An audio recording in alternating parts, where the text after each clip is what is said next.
নিজেকে কখনোই অসহায় ভাববেন না।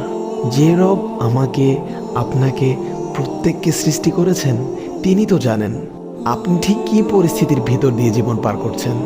হয়তো আপনার রব চাচ্ছেন আপনি তার কাছে আরও একটু কাঁদুন, আরও একটু। আপনার কান্নায় যেন আপনার গুণাগুলো ধুয়ে মুছে একদম সাফ হয়ে যায়। হয়তো তিনি চাচ্ছেন এই কষ্টের মাধ্যমে আপনি তার আরও একটু নিকটবর্তী হন, আপনি যেন তাকে আরও বেশি বেশি স্মরণ করেন। হতে পারে আপনার কান্না ভেজা কণ্ঠটাই রবের কাছে বেশি প্রিয়। বিশ্বাস করুন, আপনার রব ছাড়া আপনাকে আর কেউই বুঝে না।